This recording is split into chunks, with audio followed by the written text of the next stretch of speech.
नमस्कार, लोकमंच न्यूज देख रहे हैं आप। मैं हूं आपके साथ सुरभि राजपूत। उत्तर प्रदेश में अगले साल विधानसभा चुनाव के मद्देनजर बसपा ने ब्राह्मण कार्ड खेल दिया है। पार्टी पूरे प्रदेश में ब्राह्मण सम्मेलन का आयोजन करने जा रही है। दरअसल बसपा को उम्मीद है कि शायद वर्तमान परिस्थितियों में ब्राह्मण समाज को साथ लेकर उत्तर प्रदेश में 2000 का इतिहास दोहराया जा सकता है। लेकिन पार्टी की तरफ से इस बार एक बड़ा बदलाव जरूर किया गया। इस बार पार्टी ने इसे ब्राह्मण सम्मेलन की बजाय प्रबुद्ध वर्ग संवाद सुरक्षा समारण विचार गोष्ठी का नाम दिया। यानी सियासत वही, लेकिन अंदाज थोड़ा सा नया। गौरतलब है कि बसपा ने 2007 में ब्राह्मण समाज को साथ लेकर सूबे की सियासत में पहली बार सोशल इंजीनियरिंग जैसी शब्दवाली प्रचलित की थी, जिसके नतीजे में उसकी पूर्ण बहुमत की सरकार भी बनी थी। ब्राह्मण समाज के ब्राह्मण कार्ड खेलने के बाद बसपा को ऐसी उम्मीद है कि शायद 2007 का बसपा 2022 में इतिहास दोहरा सकती है। शायद यही वजह है गोष्ठी सम्मेलन का आयोजन बसपा पार्टी के द्वारा किया गया है। लेकिन टक्कर इस बार काफी जोरदार होगी, क्योंकि सपा लगातार बीजेपी के खिलाफ बिगुल बजा चुकी है। सपा का कहना है कि चाहे कुछ भी करना पड़े, इस बार बीजेपी को जीतने नहीं देंगे। अगर जरूरत गठबंधन की पड़ी तो गठबंधन भी करेंगे, लेकिन बीजेपी को हरा कर रहेंगे। बसपा ब्राह्मण के सहारे चुनाव लड़ने के लिए तैयार है। सपा पहले से ही मूलभूत सुविधाओं को लेकर, मूलभूत मुद्दों को लेकर यूपी के अलग अलग जिलों में प्रदर्शन कर रही है। कार्यकर्ता प्रदर्शन कर रहे हैं। बीजेपी की तरफ से तैयारियां भी जोरों शोरों से साफ तौर पर देखी जा सकती है। और इसी पर हम चर्चा करने के लिए हमारे साथ यूपी के अलग अलग जिलों से संवाददाता जुड़ गए हैं। हमारे साथ संजीव झांसी से जुड़े हैं, मोहसिन आगरा से और भानु सिंह चंदेल ब्यूरो लखनऊ से। सबसे पहले मोहसिन, आपके पास आते हैं। यूपी के अंदर विधानसभा चुनाव इस बार काफी ही चुनौतीपूर्ण होने वाला है, क्योंकि सपा पहले से ही जीत का दम भरती है। बीजेपी कहती है कि हम 350 से ज्यादा सीट लेकर आएंगे और पिछली बार से भी ज्यादा सीट लाके प्रचंड बहुमत के साथ सरकार बनाएंगे। क्या मायने निकाले जाए इसके, मोहसिन? जी सुरभि जी, मैं आपको बता दूं कि सपा भी अपने अंदर पूरी बहुमत से बात कर रही है कि इस बार पूरी बहुमत से हमारी सपा की सरकार आएगी, और बीजेपी बात कर रही है कि पूरी बहुमत से हमारी बीजेपी की सरकार आएगी। टक्कर तो दोनों पार्टियों के अंदर रहेगी। और सपा की बात की जाए तो सपा बीजेपी को हराने के लिए गठबंधन छोटी छोटी पार्टियों से कर सकती है। और ज्यादा देखा जा रहा है कि सपा ने एक दो पार्टियों से, छोटी छोटी पार्टियों से गठबंधन कर भी लिया है। जहाँ तक देखा जा रहा है कि बीजेपी सरकार इस बार अपने आप से हाथ धो बैठेगी, क्योंकि जिस तरीके से जनता इस सरकार के अंदर परेशान रही है, इस सरकार ने कुछ भी विकास नहीं कराया है, ना तो शहर क्षेत्रों में कराया है, ना ग्रामीण क्षेत्रों में विकास कराया है। विकास के नाम पर जनता के साथ धोखा हुआ है। देखा जाए आरा शहर के अंदर बात की जाए सुरभि जी, तो पूरे सांसद की बात की जाए, सांसद भी बीजेपी के हैं। विधायक की बात की जाए, विधायक भी बीजेपी के हैं। मेयर की बात की जाए, मेयर भी बीजेपी के हैं। लेकिन विकास की बात की जाए, विकास सब व्यक्ति पर कहीं नजर नहीं आ रहा है। जनता के पास हम लोग जाते हैं, फील्ड के अंदर जाते हैं, ग्राउंड रिपोर्टिंग करते हैं, तो जनता का यही कहना है कि अभी कुछ दिन पहले अभी बीजेपी के विधायक हैं, उनका गुमशुदा होने के एक ग्रामीण लोगों ने पोस्टर लगाए थे, छप्पा गए थे पोस्टर की ये हमारी विधायक जो है लापता हो गई है। जब से ये विधायक बनी है, जब से हमारे ग्रामीण क्षेत्र के अंदर झांकना तक नहीं आई है। विकास के नाम पे लोगों के संग धोखा किया जा रहा है।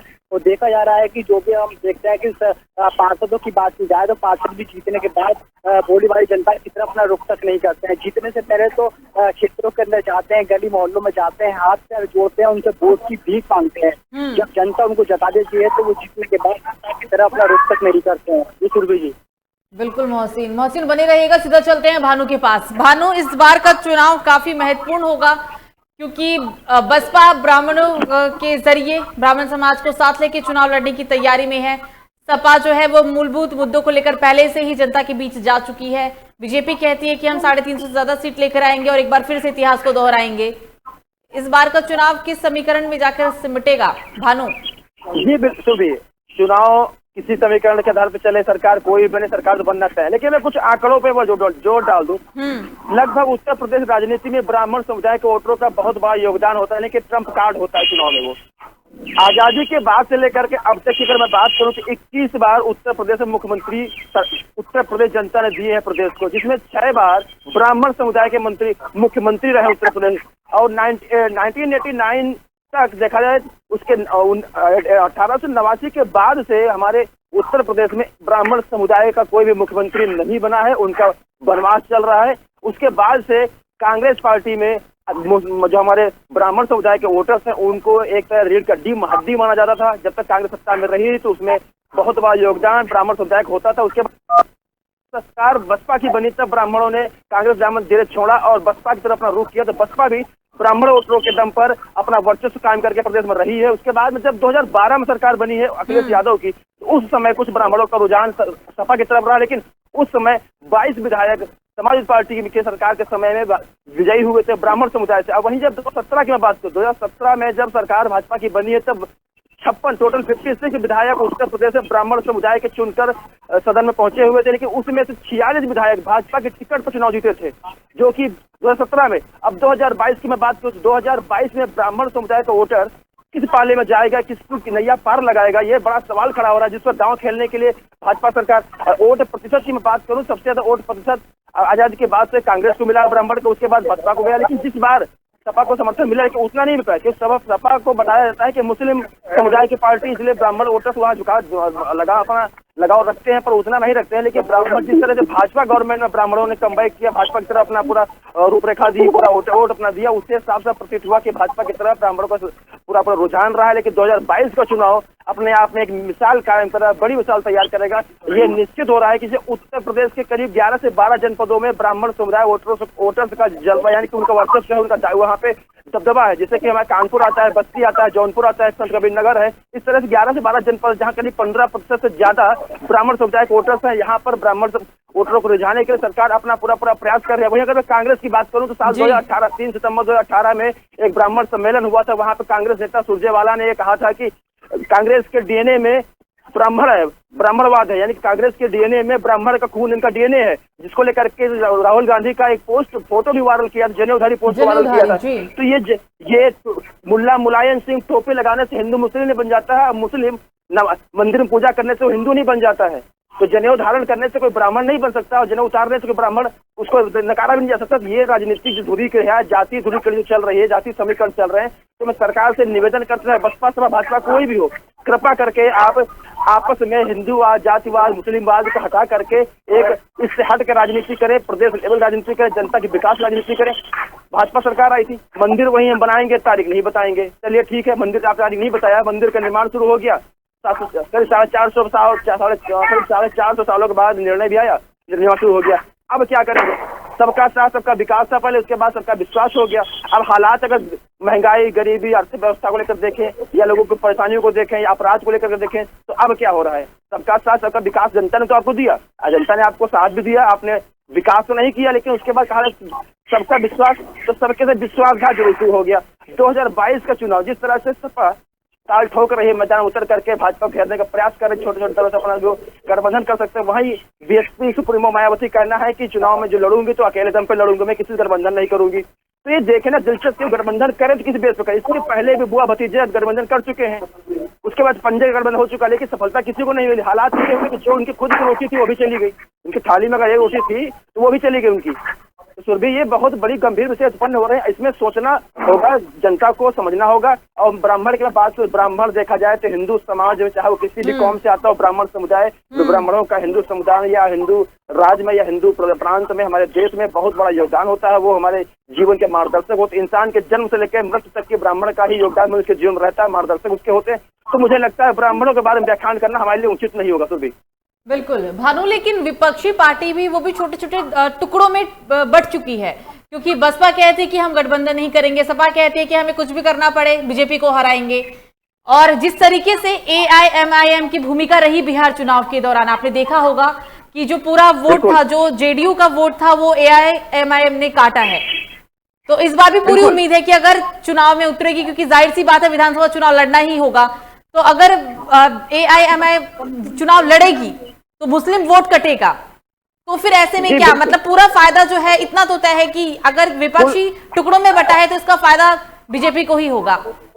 बिल्कुल, ओवैसी की बात करें, एमआईएम पार्टी के जो अध्यक्ष हैं ओवैसी की बात करें, ओवैसी के बारे में कहा जाता है कि मुस्लिम के समर्थक या मुस्लिम हितैषी नेता है। लेकिन जैसे कि जनता में, समाज में जो कुरीतियां फैल रहे हैं, कहा जाता है कि एमआईएम के जो अध्यक्ष हैं, राष्ट्रीय अध्यक्ष ओवैसी महोदय, वो तो भाजपा के एक डमी कैंडिडेट हैं। वो प्रचार जरूर अपने मुस्लिम पार्टी के लेकर अपनी पार्टी कर रहे हैं, लेकिन वो फायदा भाजपा कराते हैं।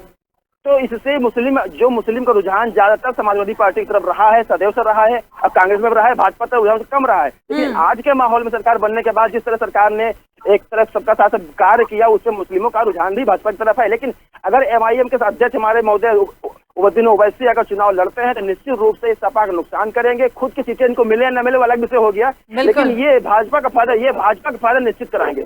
बिल्कुल भानु बनी रहेगा। राजीव के पास चलते हैं। राजीव, ब्राह्मण समाज को साथ लेके इस बार बसपा सुप्रीमो चुनाव लड़ने वाली है, तो फिर दलितों का क्या? दलितों को भूल गई क्या दीदी? जी, कहीं ना कहीं उनका यह मानना है कि जिस तरीके से पहले हमें ब्राह्मणों ने सपोर्ट किया था उसी तरीके से इस बार भी करेंगे। तो मैं आपको बता दूं, ब्राह्मण जाति एक बुद्धिजीवी जाति होती है। वो अभी किसी तरीके से उनकी आधिकारिक घोषणाएं नहीं हुई हैं कि वो किसके साथ है। कहीं ना कहीं उनका बीजेपी को भी समर्थन है, सपा को भी है, और BSP को भी अभी खुली तौर पर कोई नहीं कह सकता कि किसके पास वो जाएंगे। लेकिन आपको बता दें कि जो ब्राह्मण वोट है वो उनका जो वोट प्रतिशत है वो बहुत अच्छा है। कई जिलों में उनके ही वजह से विधायक चुने जाते हैं, उनका दबदबा रहता है। इसके अलावा आपको बताएं कि ब्राह्मण वोट कभी नहीं चाहेगा कि जो उन्हें पहले भी एक बार उन्होंने सरकार बनाई है BSP के साथ, BSP को एक बार उन्होंने BSP को समर्थन दिया है, बनवाई है सरकार। लेकिन जिस प्रकार से ब्राह्मणों को BSP ने भी निकाल के फेंक दिया था, एक तरफ कर दिया था कहीं ना कहीं, तो इससे दोबारा ब्राह्मण बहुत सोच समझ कर BSP या सपा के साथ जाएगा। बिल्कुल राजीव, लेकिन जनता क्या सोचती है? ये तो पार्टियों की सोच है, ये तो मायावती की सोच है या अखिलेश यादव या योगी आदित्यनाथ, लेकिन जनता क्या सोचती है? जनता को भी यही लगता है कि इस बार हमेशा की तरह जाति समीकरण पे ही चुनाव लड़ा जाएगा, या फिर विकास के मुद्दे भी उनके लिए अहम है? जी, आपको बता दें कहीं ना कहीं विकास का मुद्दा भी होगा, और जातीय समीकरण तो हमेशा उत्तर प्रदेश की राजनीति में आगे रहे हैं, और उत्तर प्रदेश की राजनीति में जातीय समीकरण का बहुत दबदबा रहा है।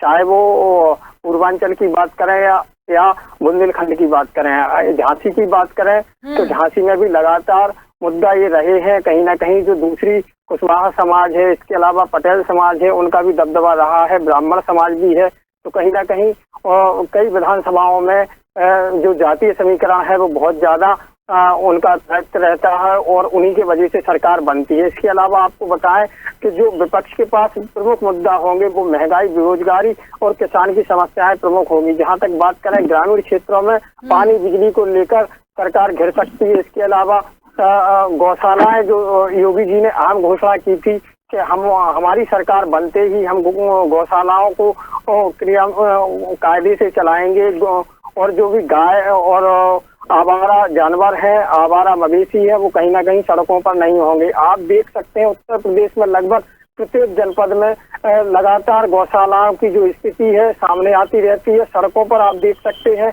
हजारों गौवंश भूखे प्यासे भटकते रहते हैं, लेकिन इसके लिए सरकार कोई कार्य नहीं कर रही है, जमीनी स्तर पर कोई कार्य नहीं हो रही है। इसके अलावा ग्रामीण क्षेत्रों में सड़कों के अलावा और तमाम जो चीजें हैं वो इस समय बहुत बिल्कुल कहें आपको बताएं बिल्कुल सही तरीके से नहीं चल रही हैं। जो भी अफसरशाही है वो केवल कागजों में चल रहा है। तो कहीं ना कहीं ये सब मुद्दे सरकार को, BJP को कहीं ना कहीं बहुत नीचे ले जाएंगे, और कहीं ना कहीं ये विपक्ष के लिए बहुत बड़ा मुद्दा होगा, और विपक्ष इसको भी लेकर चुनाव में आगे आएगी। बिल्कुल राजीव बनी रहेगा। मोहसिन के पास चलते हैं। मोहसिन, लगातार आप ग्राउंड रिपोर्टिंग कर रहे हैं, तो लोग क्या सोचते हैं? क्योंकि कोरोना काल में जो क्षति देखी, कोरोना काल में जो लोगों ने अपनों को खोया, तो इस बार चुनाव में इस बात का भी काफी असर पड़ने वाला है। लोग क्या सोचते हैं? लोगों के लिए क्या जरूरी है? पार्टी की राजनीति जरूरी है या अपने खुद के मुद्दे भी जरूरी है, विकास के मुद्दे जरूरी हैं? जी सुरभि जी, मैं आपको बता दूं, जो कोरोना काल के अंदर लोगों ने अपनों को खोया है, अपने परिवारों को खोया है, ये बहुत ही बड़ा अहम सवाल है कि लोगों को काफी दिक्कतों का सामना कोरोना काल के अंदर करना पड़ा है। लेकिन लोगों की राय मानी जाए तो लोगों को राजनीति नहीं, लोगों को अपना विकास चाहिए, उनको सुकून और शांति चाहिए। जो कोई भी सरकार बने उनको सुकून शांति, उनको विकास दे।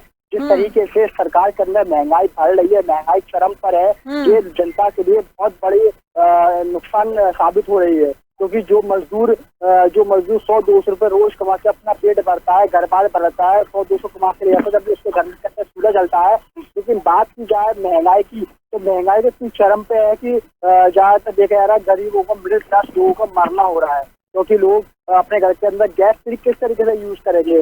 जब गैस का सिलेंडर 850-900 रुपए गैस का सिलेंडर पहुंच चुका है, 5 की जाए पेट्रोल की, तो पेट्रोल भी 100 रुपए पर लीटर हो चुका है। और बात इतनी महंगाइयाँ हो रही हैं सब्जियों को लेकर, और भी महंगाइयाँ हो रही है, वो गरीबों के लिए एक तरीके से चुनौती साबित हो रही है सरकार को लेकर। इसलिए सरकार जो है, जनता जो है इस बार बीजेपी सरकार को बहुत कमी से पसंद कर रही है, क्योंकि हर इंसान की जुबान पर एक ही नाम है कि सरकार ने हमारे संग कुछ नहीं किया सिवाय धोखाधड़ी के।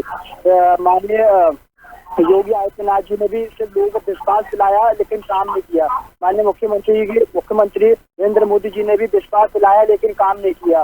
जो योजनाएं सरकार के द्वारा दी जाती हैं वो गरीब लोगों तक पहुंच ही नहीं पाती हैं। जब सरकार के द्वारा मुहैया कराई जाती है, बीच में बैठे नेता लोग, दलाल लोग उस स्कीमों को खा जाते हैं, बीच में सरकार गरीबों तक वो स्कीम पहुंच ही नहीं पाती है। जी मोहसिन बनी रहेगा, भानु के पास चलते हैं। भानु, अभी तक जो चुनाव में टक्कर था, विधानसभा चुनाव में जो सीधी टक्कर थी वो भाजपा और सपा में थी, लेकिन अब बसपा की एंट्री है, क्योंकि बसपा ने ब्राह्मण कार्ड खेलकर इस पूरे चुनाव को सीधी टक्कर की बजाय त्रिकोण में तब्दील कर दिया है। जी बिल्कुल, चुनावी टक्कर की बात करो तो उत्तर प्रदेश चुनाव त्रिकोणीय सीरीज की तरह होगा। बिल्कुल, एक तरफ भाजपा होगी, भाजपा को मात देने के लिए सपा, बसपा, कांग्रेस और MIM, जो दुनिया में छोटे छोटे दल जो ये भी लगे टक्कर। देखना दिलचस्प ये होगा कि इन विपक्षी दलों के सामने भाजपा को मात दे पाना इतना आसान नहीं होगा, क्योंकि वो सत्ता में है, वो उससे हिंदुत्ववादी बात कर रही है। लेकिन हाँ, भाजपा को नुकसान पहुंच सकता है अगर BSP या सपा या ओवैसी या और छोटे छोटे दल हैं, अगर ये सब एक साथ होकर के गठबंधन रूप से भाजपा को मात दे सकते हैं या भाजपा को बड़ा नुकसान पहुंच सकता है। विकास, विश्वास और विश्वासघात, ये 3 सारे ऐसे मुद्दे हुए हैं। विकास पर सरकार ने चुनाव लड़ा था, विकास अखिलेश ने भी कराया था, विकास मायावती ने भी कराया था, और अगर इन्होंने इतना विकास कराया था, भाजपा ने कराया है, तो इनको जनता ने क्यों नकार दिया। समाजवादी पार्टी अखिलेश यादव यही कहते आए हैं कि हमने जो काम किया, बस बीजेपी के जो नेता है वो वहां पे जाके फीता काटने का काम कर रहे हैं, मतलब काम हमने किया, क्रेडिट कोई और ले गया। बिल्कुल मानता हूँ उनका ये नेतागिरी है, रोटी फेंकना उनका काम है, एक दूसरे पर आरोप प्रत्यारोप करना उनका काम है। लेकिन मैं इतना जो कहना चाहूंगा कि सरकार आपके जब बसपा BSP गवर्नमेंट रही, मायावती की, क्या उनके कार्यकाल समाप्त होने के बाद आपने फीता नहीं काटे उनके कामों के? आपने भी फीता काटे हैं। आपकी सरकार गई भाजपा की है, तो आपके जो पत्थर लगे शिलान्यास से वहां सरकार ने फीता काटे। आधे अधूरे काम को अगर छोड़ दिया गया, सरकार उसको पूरा करेगी ना, पूरा करेगी तो स्वाभाविक फीता काटेगी कि तुमको बुलाएगी वहां पर। तो ये अगर आपने इतना अच्छा विकास किया था, जनता में विश्वास बनाया था, आपने लैपटॉप, शिक्षा मित्रों का व्यापार, हाईवे, एक्सप्रेसवे, आगरा एक्सप्रेसवे बनवाया था, तो जनता ने आपको क्यों नकार दिया? शुक्र करे जनता का कि अब आपके अध्यक्ष महोदय मुखिया जी मुलायम सिंह यादव ने ऐसा उत्पाद मचाया था अयोध्या में, अपने कार्यरक्षा मंत्री जब पद तब से उस समय, उसके बाद से जनता ने आपको पसंद करना तक दूर कर दिया। देखना चुनाव ओढ़ देना बड़ी दूर की बात है, लेकिन ये सौभाग्य है आपका कि अखिलेश यादव एक युवा थे, युवा देखते हुए जनता ने पसंद किया और भारी बहुमत से उत्तर प्रदेश चुनाव जिताया था इनको। उसके बाद वही कंडीशन उत्तर प्रदेश में भाजपा के साथ हुई। भाजपा जब सत्ता में आई तो उसने हिंदू मुस्लिम जातिवाद, मंदिर मस्जिद इस तरह के मुद्दे रखे, उसको सफलता मिली और उसने चुनाव जीता। लेकिन सबसे बड़ी बात यह है कि चुनाव का टाइम इनका मैनिफेस्टो जो आता है उसको अगर देखा जाए तो उसमें कई तरह के विकास के मुद्दे होते हैं, कई तरह की बातें कही जाती हैं, कई तरह के उसमें समीकरण रखे जाते हैं। लेकिन अगर बीजेपी हो या सपा या बसपा, इनके कार्यकाल के बाद के मैनिफेस्टो को अगर देख लिया जाए या देखा जाए तो क्या उसमें से मुझे नहीं लगता है कि 30% मैनिफेस्टो के लोगों ने पालन किया। जुमलेबाजी के सहारे आप सरकार बनाते और उसके बाद जो भी बातें की, वादे किया, वो भूल जाते हैं।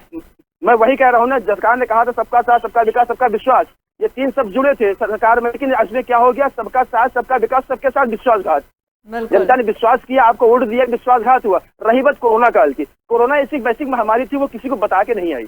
वो प्रदेश, हमें उत्तर प्रदेश में बात करें, पूरे देश की बात करें, देश में मुझे लगभग पूरा विश्व उस प्रकोप से ग्रसित रहा, उस चाइनीज चीन के वुहान के जहर से। तो इसमें अगर सरकार को दोषारोपण किया जाए तो गलत होगा, क्योंकि समस्याएं, मुसीबत किसी को बता के नहीं आती हैं। तैयारियां तो हो सकती थी भानु, तैयारियों से कैसे मना करेंगे? बिल्कुल तैयारियां हो सकती थी, लेकिन किसी को ये नहीं पता था, किसी को भी नहीं, विश्व में किसी को भी नहीं पता था कोरोना इतनी वैसी महामारी इस कदर फैलेगी कि लोगों को संभलने का मौका नहीं देगी।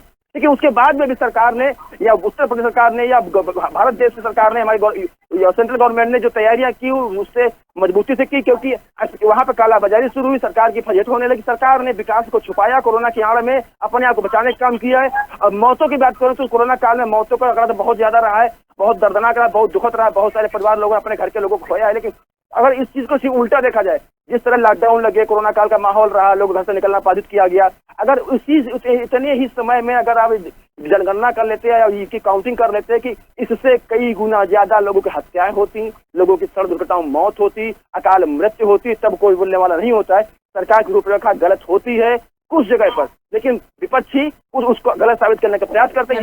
विपक्षी दल राजनीति की जाती है, बिल्कुल राजनीति की जाती है। सिर्फ जनता के साथ जुमलेबाजी, उसके साथ विश्वासघात किया जाता है। उसको वोट मिलने के बाद उससे कोई मिलना बात करना पसंद नहीं करता, सिर्फ ढूंढता है तो अपना विकास, कि अब मेरा विकास कहाँ से होगा। मैंने 10 करोड़ रुपया चुनाव खर्च किए हैं, ये पैसा कहाँ से कमाएंगे हम। सर विधायक नेता लोग ये देखते हैं। आप देख लीजिएगा, मुख्यमंत्री हो कोई भी रहा हो, बड़े नेता कोई भी रहे हो, सर सत्ता जाती, सत्ता पाने के लिए अभी अखिलेश भी आएंगे, मायावती भी आएंगी, वो भी चिल्लाएंगे मंच पे कि मेरी सरकार आएगी तो मैं योगी को जेल पहुंचा दूंगा। बिल्कुल। अब क्या कभी योगी जेल पहुंचे? धमकी दे भी चुके हैं कि एक भी कार्यकर्ता नहीं बचेगा। धमकी पहले ही दी जा चुकी है सपा की तरफ से। धमकी दे रहे, ये सिर्फ जनता को, कार्यकर्ता गुमराह करने का काम किया जाए। सिर्फ कार्यकर्ताओं को बलि का बकरा बनाया जा रहा है वोट पाने के लिए। जो वो मार करेंगे, मार खाएं, लाठियां खाएं, जेल जाएंगे, मरेंगे कार्यकर्ता, उसमें नेताओं तो आंख नहीं आने वाली है, ये निश्चित है। बिल्कुल भानु बने रहेगा। राजीव के पास चलते हैं। राजीव, तो आपको भी ऐसा ही लगता है, आप भी मानते हैं कि जो कोरोना काल में लाखों लोग मरे हैं, यूपी के अंदर जो तबाही हुई, मौत का आंकड़ा बढ़ा, चुनाव पे इसका असर देखने को मिलेगा, आपको भी ऐसा लगता है? जी, आपको बताएं, जो कोरोना महामारी है, वो किसी की भी सरकार में अगर आती, चाहे वो समाजवादी पार्टी होती या बीएसपी होती, तो सभी के लिए दिक्कत होती। कहीं ना कहीं ये महामारी है और इसमें किसी सरकार का कोई लेना देना नहीं है। तो आपको बताएं कि पहले भी कई बार महामारी आई है, जब कांग्रेस की सरकार हुआ करती थी। तो देखो, जब ये बीमारी आई है, पहली बार शुरुआत हुई है इसकी, कभी पहले ये बीमारी नहीं थी, तो इसके लिए सरकार ने बहुत जल्दबाजी में जो भी कार्य किए हैं वो बहुत सही रहे हैं। इसको लेकर तो विश्व ने भी, पूरे विश्व ने भारत को लेकर काफी प्रशंसा की है। और आपको बताएं कि ये जो महामारी है, इसके लिए किसी भी सरकार को आप गलत नहीं ठहरा सकते हैं। जी, मतलब महामारी का दौर था, किसी की भी सरकार होती तो शायद इतना संभलने का समय नहीं मिल पाता, लेकिन ठीक है, काम किया गया है, यही कहना चाह रहे हैं? जी, काम किया गया है और काम धरातल पर हुआ है इसमें। लेकिन जिस तरीके से विपक्ष निशाना साध रहा है कि इसमें काम नहीं किया गया है, तो ये तो गलत है। कहीं ना कहीं जो बीमारी होती है, बीमारी जो हुई है, तो उसके लिए आपको बताएं कि बीमारी किसी से पूछ के या किसी को बताकर नहीं आती है, और ये बहुत बड़ी बीमारी थी, पूरा विश्व इससे परेशान रहा है। बिल्कुल राजीव, आप तीनों ही हमारे साथ चर्चा में शामिल हुए, इसके लिए आप तीनों का बहुत बहुत शुक्रिया। हमारे साथ मोहसिन थे आगरा से, भानु सिंह चंदेल जुड़े हुए थे, और राजीव झांसी से। तो हम चुनाव को लेकर बात कर रहे थे, क्योंकि उत्तर प्रदेश में अगले साल विधानसभा चुनाव के मद्देनजर अब बसपा ने ब्राह्मण कार्ड खेला है। पार्टी पूरे प्रदेश में ब्राह्मण सम्मेलन करने जा रही है। ब्राह्मण सम्मेलन के जरिए शायद ऐसा लगता है कि जो बसपा पार्टी है वो शायद 2007 का इतिहास दोहरा पाएगी।